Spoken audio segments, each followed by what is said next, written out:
إن الحمد لله نحمده ونستعينه ونستغفره ونعوذ بالله من شرور أنفسنا ومن سيئات أعمالنا من يهده الله فلا مضل له ومن يضلل فلا هادي له أشهد أن لا إله إلا الله وحده لا شريك له وأشهد أن محمدا عبده ورسوله صلى الله عليه وعلى آله وأصحابه ومن تبعهم بإحسان إلى يوم القيامة.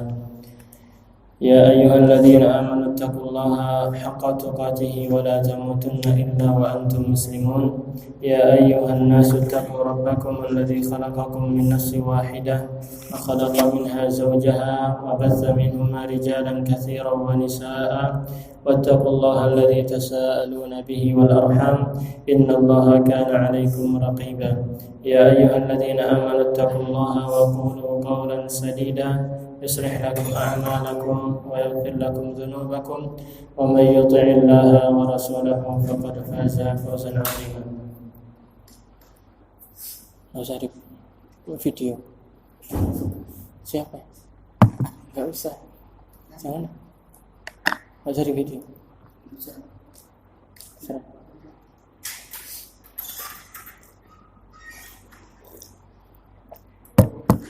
Jamaah salat maghrib yang dimuliakan Allah Subhanahu wa taala. Kita memohon kepada Allah Subhanahu wa taala ilmu yang bermanfaat. Kita senantiasa minta kepada Allah Subhanahu wa taala agar diberikan ilmu yang bermanfaat. Karena itu Nabi sallallahu alaihi wasallam senantiasa meminta tambahan dan diperintahkan sama Allah Subhanahu wa taala untuk meminta tambahan ilmu. Allah Subhanahu wa taala berfirman, "Wa qul rabbi zidni ilma." Katakanlah wahai Muhammad, ya Allah tambahkanlah untukku ilmu. Maka Nabi SAW saja diperintahkan untuk nambah ilmu, maka kita lebih butuh lagi untuk tambah ilmu kita, terutama ilmu yang berkaitan dengan agama kita, agar kita senantiasa beribadah kepada Allah Subhanahu wa taala dengan sebenar-benarnya. Jamaah rahimani wa rahimakumullah. Saya tadi mengumumkan bahwa saya akan membahas kitab ini. Ini berkaitan dengan puasa dan berhari raya. Jadi segala sesuatu yang ada berkaitan dengan puasa, Ramadan nanti tarawihnya, ya puasanya, kemudian pembatal-pembatal puasa, adab-adab berpuasa, semua dijelaskan di ini. Dan saya sudah membaca kitab Arabnya dan ini terjemahnya. Nah, karena itu saya berharap nanti jamaah semua membeli kitab ini ya. Buku ini murah sebenarnya. Murah. Nanti bisa dicari, bisa dipoto nanti, dicari di toko-toko buku. Nanti insya Allah kita akan membahas buku ini. Ini sangat penting sekali. Buku ini penuh dengan dalil-dalil dari Al-Quran dan Sunnah. Dan memang penulisnya adalah ulama dari Yordan. Kalau kita kenal Syekh Malik yang sering imam di sini, beliau di Yordan. Dan ini beliau juga jadi dari Yordan. Syekh Ali bin Hasan, kemudian sama Syekh Salim bin Eid. Ini semuanya dari Yordan dan beliau memang terkenal keilmuannya dan termasuk ahli hadis. Ya, Syekh Ali Hasan termasuk ahli hadis, termasuk murid dari muhadditsul asr, yaitu ahli hadis pada zaman ini, yaitu Syekh Muhammad Nasiruddin Al-Albani yang telah meninggal. Semoga Allah Subhanahu wa taala merahmati beliau. Ini kitab ini penuh dengan dalil-dalil dan tidak ada satu permasalahan kecuali ada dalilnya dari Al-Quran dan Sunnah dan juga dari pendapat para sahabat. Dan ini sangat bagus sekali. Oleh karena itu saya rekomendasi, saya anjurkan jamaah sekalian untuk memilikinya. Nanti kita bahas secara cepat ya. Kita bahas cepat ini buku ini karena waktu mepet. Waktunya puasa Ramadan sebentar lagi. Karena itu saya bahas dengan cepat, nanti jamaah sekalian membaca di rumah.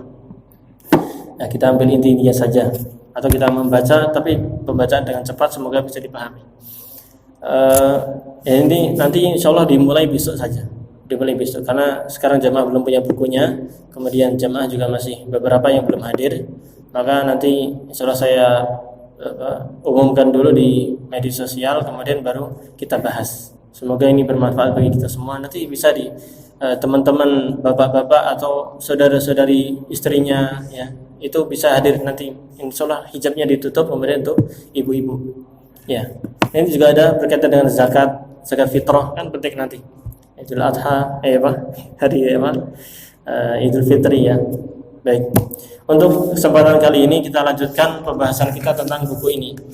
Buku ini berkaitan dengan rukun iman. Pada kesempatan yang lalu, pertemuan yang lalu kita telah membahas tentang tauhid rububiyah. Bahwasanya kita wajib beriman kepada Allah Subhanahu wa taala. Pertama adalah kita meyakini Allah itu ada. Dan dalil dari sini banyak sekali. Kalau kita insya Allah sudah meyakini, namun orang-orang yang awam, orang-orang yang liberal, orang-orang yang komunis, barangkali mereka masih mengingkari adanya Tuhan. Maka kita perlu mempelajari dalil-dalilnya. Ya, keterangan-keterangan yang menunjukkan bahwasanya Allah itu ada. Sehingga kita menjelaskan kepada mereka bahwasanya Allah itu ada. Kemudian kita dalam beriman kepada Allah tidak hanya sekedar mempercayai saja, tapi kita juga meyakini bahwasanya Allah lah yang menciptakan alam semesta, yang memiliki, yang menguasai, yang mengatur alam semesta ini adalah Allah Subhanahu wa taala. Termasuk rezeki kita ini sudah diatur sama Allah Subhanahu wa taala. Dalam banyak ayat telah kita baca yang kemarin, pertemuan kemarin, dan banyak ayat juga Allah Subhanahu wa taala menegur kita, suruh memerintahkan kita untuk berpikir tentang makanan yang kita makan. Allah Subhanahu wa taala berfirman dalam surat Abasa misalnya. Allah berfirman, "Falyanzuril insanu ila ta'ami, anna sababna al-ma'a sabba, thumma shaqaqna al-arda shaqqa, fa'anbatna fiha habba, wa 'inaban wa qabba, wa zaytunan wa nakhla, وحدائق غلبا وفاكهة وأبا متاعا لكم ولأنعامكم." Coba kita mentadabburi. Kalau kita baca Al-Quran, kita harus mentadabburinya. Dan itu memang tujuan di Al-Quran. Al-Quran itu sebagai apa? Hudan, sebagai hudan lil muttaqin, petunjuk bagi orang-orang yang bertakwa. Maka kita harus mempelajarinya, tahu artinya, kemudian kita tadabburi. Allah Subhanahu wa taala di sini mengajak kita untuk berpikir. Falyanzuril insanu ila ta'amih. Maka hendaklah manusia melihat kepada makanannya. Coba kita sekarang bayangkan makanan yang sudah kita makan. Nasi, kemudian ayam misalnya, atau sayuran, tempe, tahu. Dari mana itu? Dari mana mereka berasal makanan itu? Buah-buahan, ada semangka, ada pepaya, ada ya, buah-buahan yang lain, anggur dan lain sebagainya. Dari mana? Falyanzuril insanu ila ta'ami. Hendaknya manusia melihat kepada makanannya agar berpikir, siapa yang menciptakan makanan ini, sehingga dia bersyukur kepada yang menciptakannya. Anna sababnal ma'a sabba. Sesungguhnya kamilah itulah menurunkan air dengan deras. Allah yang menurunkan hujan. Kemudian dengan hujan itu summa syaqaqnal arda syaqqa. Kemudian kami belah bumi itu dengan sebenar-benar belah. Allah belah bumi sehingga mengalirlah sungai-sungai, ya, sehingga air itu tembus ke dalam bumi, sehingga bumi tanahnya pun menjadi gembur, ya. Setelah itu muncul apa? Tumbuh-tumbuhan. Fa'ambatna fiha habba. Maka kami tumbuhkan darinya biji-bijian. Wa 'inaban wa qabba. Dan kami tumbuhkan anggur-anggur dan buah-buahan, ya. Wa zaituna wa nakhla. Kami juga tumbuhkan, hidupkan buah zaitun, pohon zaitun. Kita tahu minyaknya, ya, atau buahnya sendiri juga berkhasiat luar biasa. Wa nakhla, juga nakhl, nakhl? Kurma. Kita tahu nanti di Ramadan selalu banyak kurma. Kita lihat kurma ini siapa yang ciptakan? Kurma, ya, itu Allah Subhanahu wa taala yang menumbuhkannya, menciptakannya. Wa hadaiqa ghulba, dan begitu banyak tanaman-tanaman, kebun-kebun yang sangat lebat. Itu Allah yang menciptakannya, yang menumbuhkannya. Wa fakihatan wa abba, dan juga Allah Subhanahu wa taala menumbuhkan atau menciptakan fakihah, itu? Buah-buahan. Wa abba. Mata'an lakum wa li'an'amikum. Itu semua untuk apa? Mata'an lakum, agar menjadi makanan atau kesenangan untuk kalian. Wa li'an'amikum, dan untuk hewan-hewan kalian. Kita tahu tumbuh-tumbuhan itu untuk siapa? Kita manusia, dan juga untuk hewan-hewan. Misalnya kalau kita memakan, misalnya ada makan kambing. Dari mana kambing makan? Makan dari rumput-rumput, dari daun-daun. Itu yang menciptakan rumput siapa? Yang menciptakan daun Allah Subhanahu wa taala. Dan ini nikmat dari Allah Subhanahu wa taala. Kita bisa makan dan kita juga bisa memberikan makan kepada hewan-hewan kita, ya, hewan-hewan ternak. Sehingga dari hewan ternak itu kita bisa nyate, ya, buat ayam bakar, sate kambing misalnya atau yang lainnya, gulai. Itu semuanya dari siapa yang menciptakan? Allah Subhanahu wa taala. Ketika kita mengetahui hal ini, maka apa hendaknya? Hendaknya kita bersyukur kepada Allah Subhanahu wa taala. Dan syukur yang paling tinggi adalah kita beribadah hanya kepada Allah Subhanahu wa taala. Banyak juga dalam surat Al-Waqiah misalnya. Kalau kita kan sering baca Al-Waqiah misalnya. Al-Waqiah, dalam surat Al-Waqiah dijelaskan sangat jelas sekali. Allah Subhanahu wa taala mengajak kita lagi untuk berpikir dan mencermati serta menyadari bahwasanya segala kenikmatan yang kita miliki itu hakikatnya dari Allah Subhanahu wa taala, termasuk diri kita sendiri, anak-anak kita itu juga Allah yang menciptakannya. Allah berfirman, afara'aitum ma tumnun. Tahukah kalian apa itu yang kalian pancarkan itu, yakni air mani yang kalian pancarkan itu? A antum takhluqunahu am nahnul khaliqun? Apakah kalian yang menciptakan air mani itu kemudian jadi anak, ataukah kami yang menciptakan? Tentunya Allah yang menciptakan. Orang suami istri dia hanya berbuat saja. Adapun yang menciptakan, yang mengembangkan itu adalah Allah Subhanahu wa taala. Karena itu suami istri tidak bisa memesan. Misalnya sepakat, suami sama istri sepakat, nanti anak kita hidungnya seperti ini, mukanya seperti ini, tangannya seperti ini, atau kulitnya seperti ini. Nggak bisa, karena yang menciptakan adalah Allah Subhanahu wa taala. Ya. Am nahnul khaliqun, nahnu qaddarna bainakumul maut wa ma nahnu bimasbuqin. Kamilah yang telah mengatur, mengukur kematian di antara kalian. Ini ajal kehidupan ini sudah diatur sama Allah Subhanahu wa taala. Dan kami mampu untuk menghidupkan atau menciptakan orang-orang yang selain kalian. Kemudian Allah Subhanahu wa taala juga mengatakan, afara'aitum ma tahrusun. Tahukah kalian apa yang bagaimana pendapat kalian tentang apa yang kalian tanam itu? Kita melihat, kita menanam apa? Padi misalnya. Kita menanam cabai, kita menanam apa? Bawang ya kalau di misalnya, atau tumbuh-tumbuhan lain. Ya, tanaman-tanaman hias. Kita menciptakan sendiri, kita yang menumbuhkan atau Allah menumbuhkan? Allah mengatakan, afara'aitum ma tahrusun. Bagaimana menurut kalian tentang apa yang kalian tanam itu? A antum tazra'unahu am nahnu zari'un? Apakah kalian yang menumbuhkannya atau kami yang menumbuhkannya? Tentunya Allah yang menumbuhkannya, ya kan? Karena kita hanya ngasih biji, kemudian ngasih mes atau pupuk, kemudian dia tumbuh sendiri. Itu yang menumbuhkan Allah Subhanahu wa taala. Kemudian Allah juga mengingatkan tentang kita, air yang kita minum. Ini air. Siapa yang menciptakan? Allah. Kita tidak menciptakannya, namun kita hanya menggali sumur, kemudian hidup bisa kita ambil airnya. Allah mengingatkan kita, afara'aitumul ma'a alladzi tashrabun. Bagaimana pendapat kalian, atau apakah kalian tidak melihat terhadap air yang kalian minum ini, yang kalian jadikan untuk minum, buat masak, ya, atau buat yang lainnya, buat nyuci-nyuci. Nah, itu dari mana airnya itu? A antum anzaltumuh, ataukah kalian telah menurunkan minal muzni, dari langit, ataukah kami yang menurunkan? Tentunya Allah yang menurunkan, ya kan? Yang menurunkan hujan siapa? Allah Subhanahu wa taala. Lau nasya'u ja'alnahu ujajan falaula tashkurun. Seandainya kami berkehendak, kami jadikan semua air itu asin, sehingga kita tidak bisa minum. Air asin kita haus, malah tambah kehausan. Tapi Allah Subhanahu wa taala menjadikan air ini adalah air yang tawar, sehingga kita minum, ya, segar.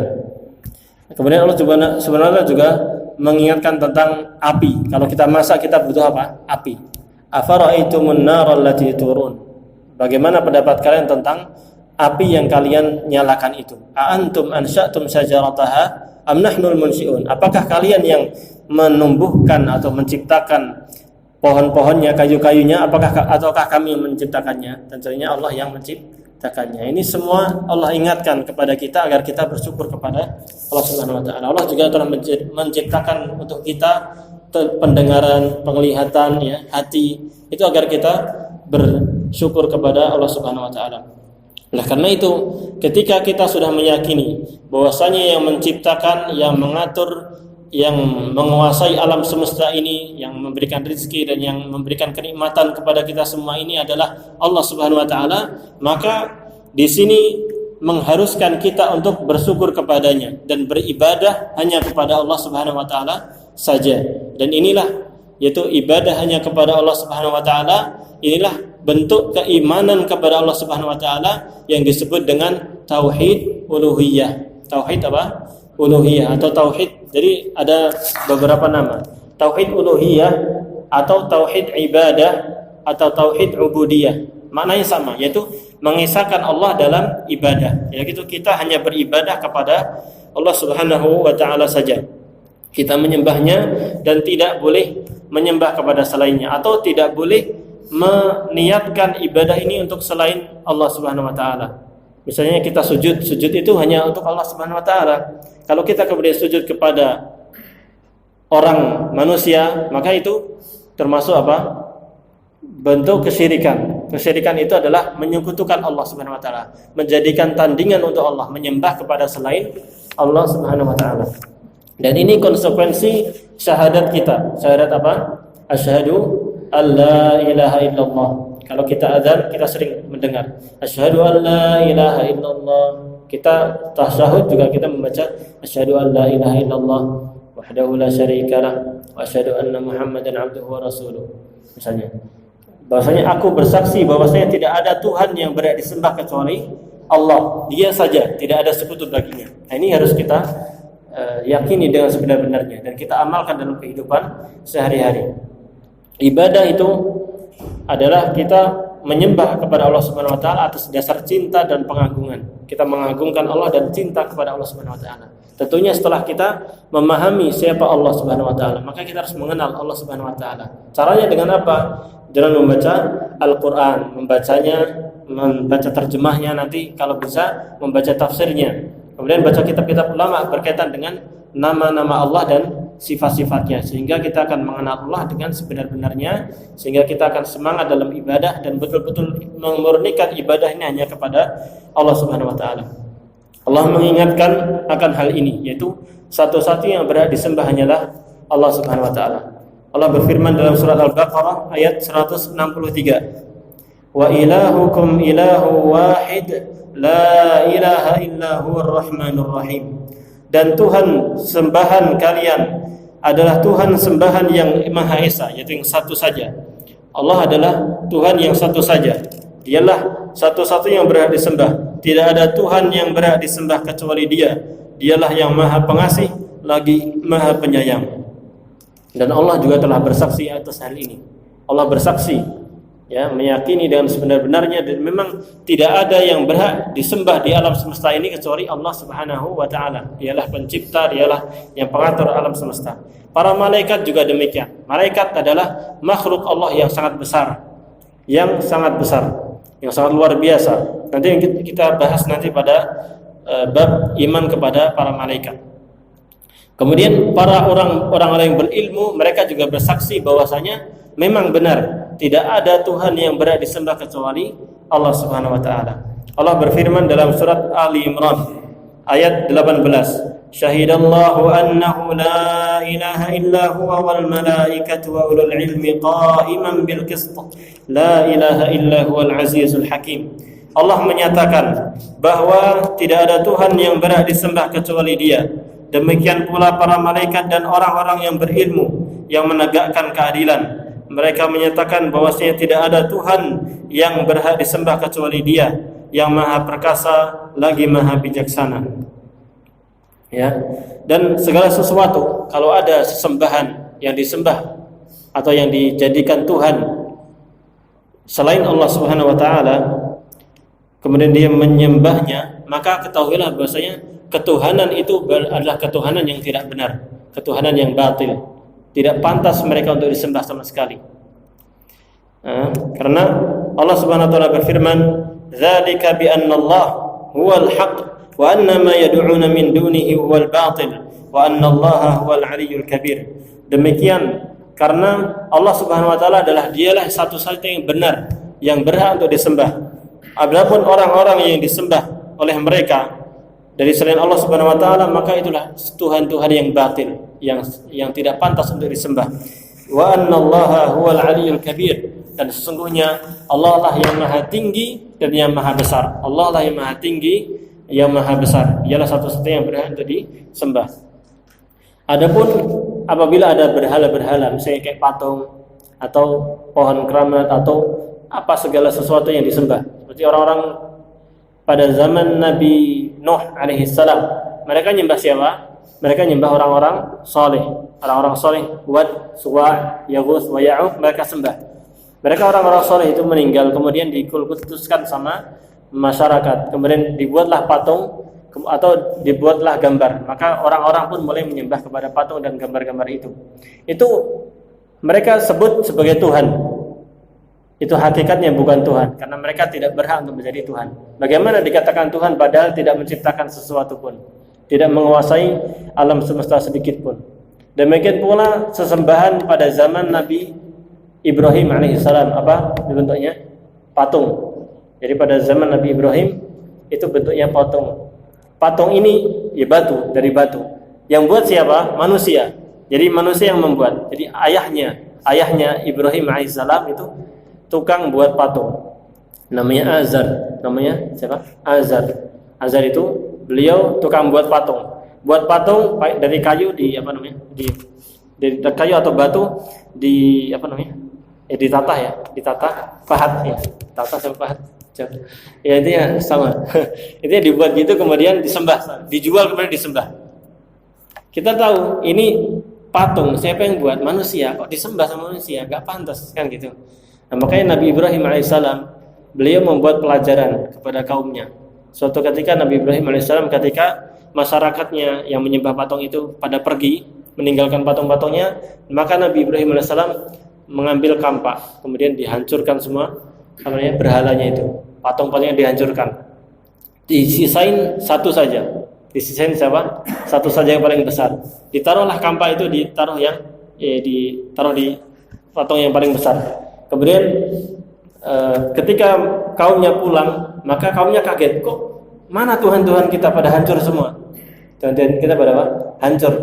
Kemudian mereka menyelidiki siapa sebenarnya yang menghancurkan patung ini. Gak mungkin dari kaum kita, mesti ada orang.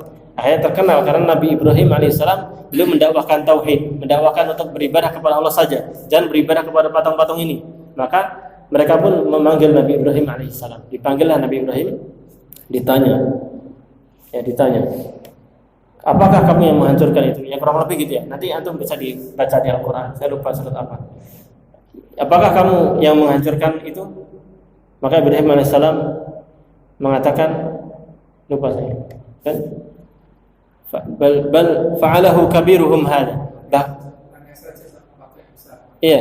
Di sebelumnya beliau mengatakan, bahkan yang melakukan itu inilah Tuhan yang paling besar ini. Tuhan yang paling besar ini. Fas'aluh, tanya. Coba kalian tanya. Silakan tanya kepada Tuhan itu. Maka mereka pun paham. Mereka pun sadar bahwasanya Tuhan ini patung, enggak mungkin ditanya dan enggak mungkin tahu kalau teman-teman Tuhan-Tuhan yang lain dihancurkan. Maka di sini Nabi Ibrahim pengen menyampaikan bahwasanya Tuhan kalian ini patung. Ngomong aja enggak bisa gitu. Mengetahui bahwa Tuhan-Tuhan yang lain dihancurkan aja nggak bisa. Kok kalian menyembah kepada Dia?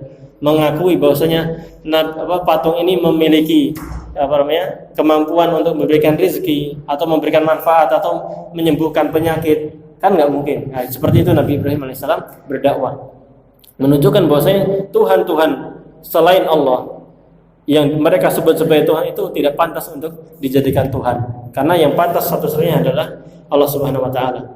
Di sini dikatakan dan penamaan berhala-berhala sebagai Tuhan-Tuhan tidaklah memberikannya hak untuk disembah. Allah Subhanahu wa taala berfirman tentang Lata, Uzza, Manah. Nah, Lata, Uzza, Manah ini berhala-berhala yang ada pada zaman jahiliyah, pada zaman Nabi sallallahu alaihi wasallam. Ketika Nabi sallallahu alaihi wasallam diutus oleh Allah Subhanahu wa taala untuk menjadi nabi dan sebagai rasul, orang-orang kafir Quraisy mereka menyembah kepada banyak berhala.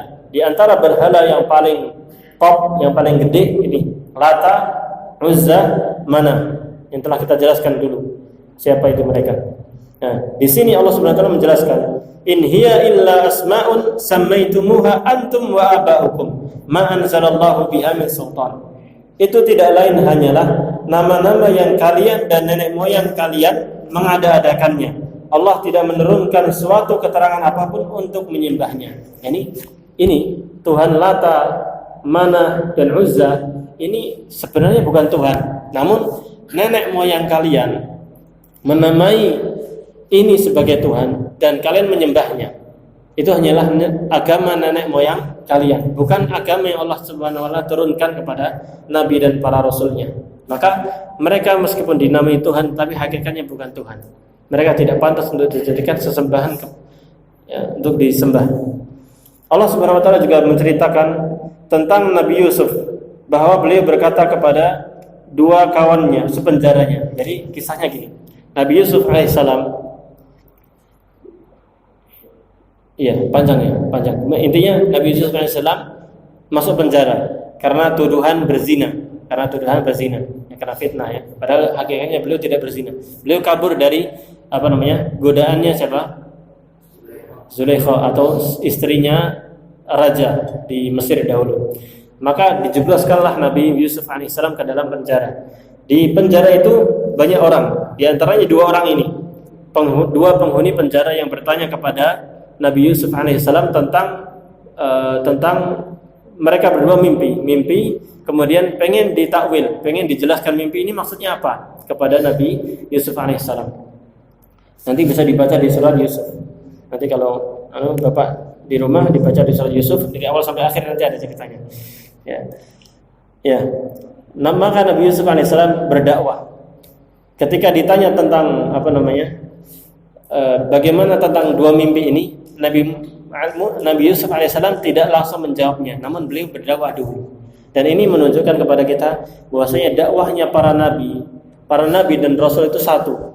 Inti dakwah mereka adalah menyadarkan kepada umat agar mereka beribadah kepada Allah. Di sini Nabi Yusuf alaihissalam mengajak dua penghuni penjara ini dan berkata, wahai kedua temanku dalam penjara, manakah yang baik?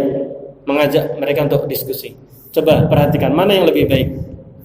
Tuhan-Tuhan yang bermacam-macam itu yang disembah sama orang-orang Mesir itu, ataukah Allah yang Maha Esa, yang Maha Satu lagi Maha Perkasa? Mana yang lebih baik di antara keduanya?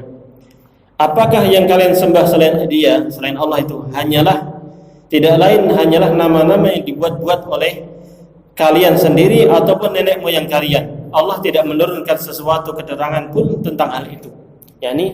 Mereka menyembah Tuhan-Tuhan selain Allah Subhanahu wa taala itu adalah Tuhan-Tuhan yang dibuat-buat oleh nenek moyang atau orang-orang manusia. Atau yang pertama membisiknya adalah iblis la'natullah alaih. Kemudian disembahlah Tuhan-Tuhan itu. Itu tidak pernah Allah Subhanahu wa taala ajak atau turunkan Al-Qur'an atau turunkan wahyu untuk menyembah Tuhan-Tuhan itu. Namun yang berhak disembah adalah Allah Subhanahu wa taala. Maka di sini Nabi Yusuf alaihissalam mengajak umatnya untuk berdakwah kepada tauhid. Tauhid ibadah, tauhid uluhiyah atau tauhid ubudiyah. Dan inilah yang sering dikatakan oleh para rasul alaihi wassalatu wassalam. Di surat Al-A'raf, nanti baca lagi Bapak ya. Jadi saya minta Bapak untuk rajin-rajin juga membaca Al-Quran sama terjemahnya. Ini penting daripada kita ngobrol yang nggak jelas atau main HP. Mending baca Al-Quran sama terjemahnya. Baca terjemahnya, kalau bisa nanti sama tafsirnya.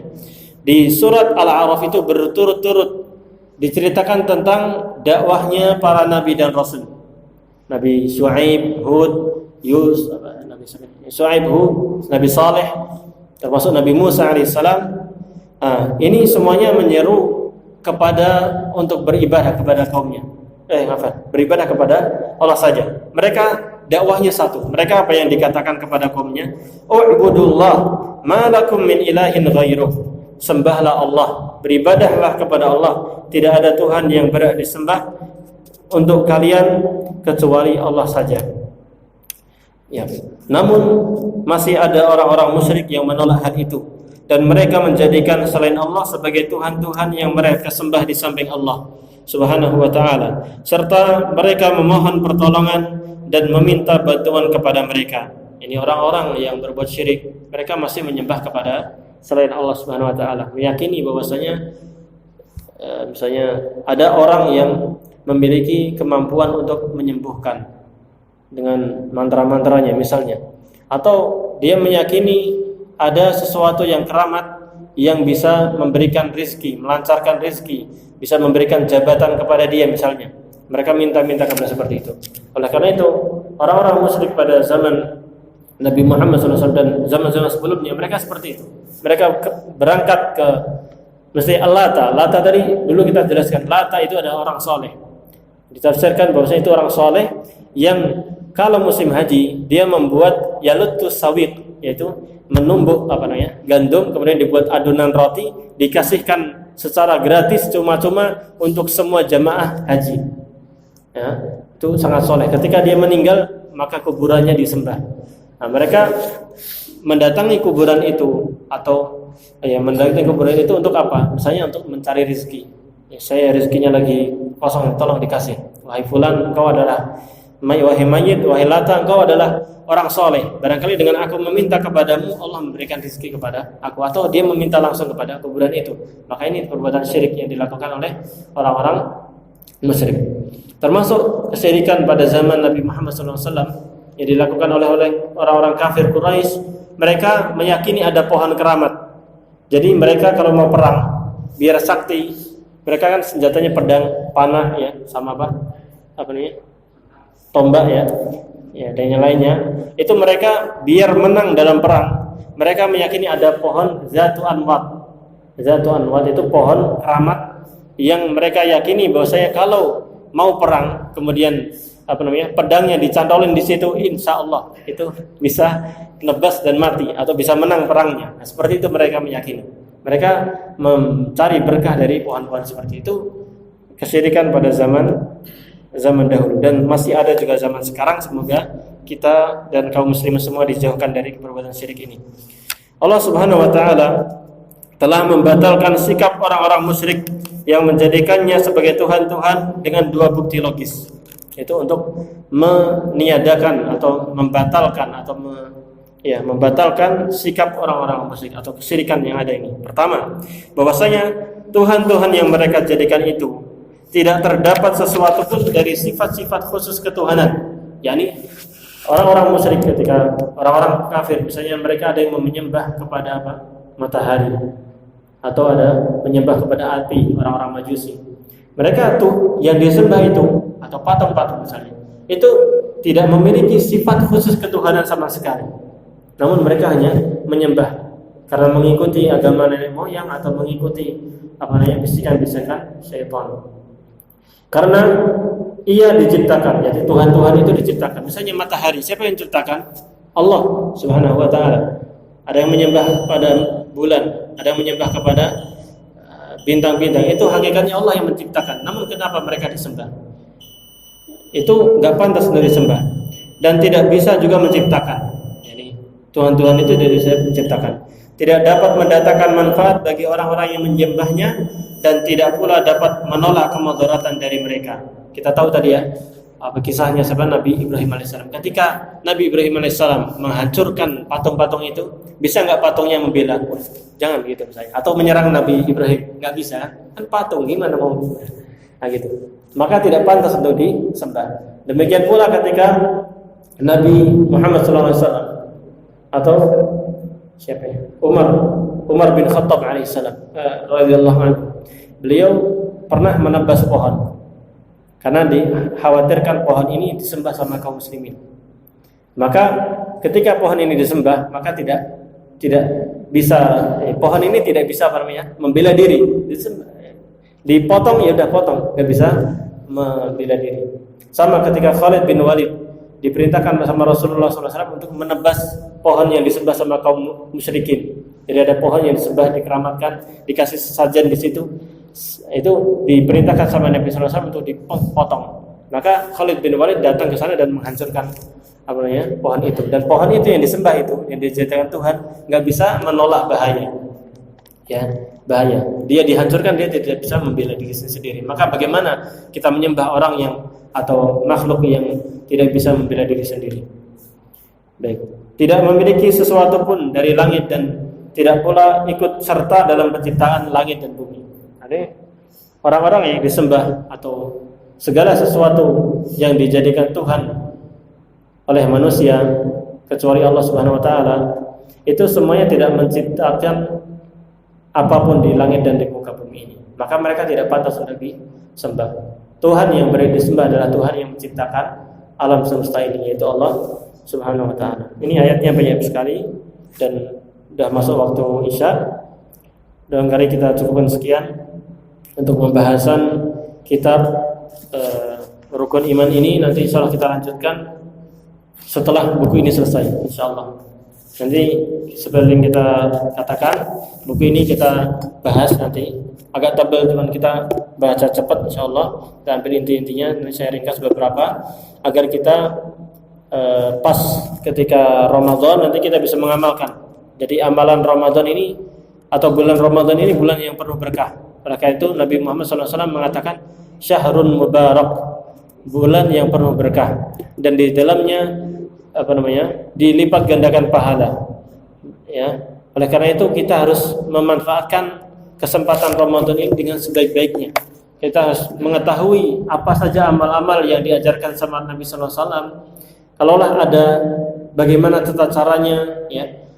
Terus kemudian bagaimana adab-adab kita dalam bulan Ramadan, itu kita harus membacanya, memahaminya agar kita bisa meraih derajat takwa yang tinggi di sisi Allah Subhanahu wa taala. Karena tujuan nanti di Ramadan, di antara tujuannya adalah kita agar menjadi orang yang bertakwa.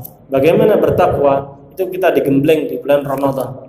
Kalau di bulan Ramadan saja kita tidak bisa bertakwa dengan sebenarnya, maka di luar bulan Ramadan kita akan lebih hancur. Oleh karena itu, mungkin sekarang kita masih belum terlalu paham masalah agama, atau ibadah kita masih sedang-sedang saja, belum terlalu bagus. Nanti ketika bulan Ramadan, setan sudah dibelenggu, kemudian hawa nafsu sudah terkurangi dengan adanya puasa, maka disitulah kesempatan kita untuk memperbaiki diri kita, memperbaiki ibadah kita, memperbaiki agama Islam kita dengan ibadah-ibadah yang disyaratkan oleh Allah dan Rasulnya Sallallahu Alaihi Wasallam. Baik, demikian yang bisa kita sampaikan. Insyaallah tidak ada pertanyaan. Kita akhiri dengan doa kafaratul majlis. Subhanakallahumma wa bihamdik, asyhadu an la ilaha illa anta, astaghfiruka wa atubu ilaik. Kurang lebihnya mohon maaf. Kita akhiri. Wassalamualaikum warahmatullahi wabarakatuh.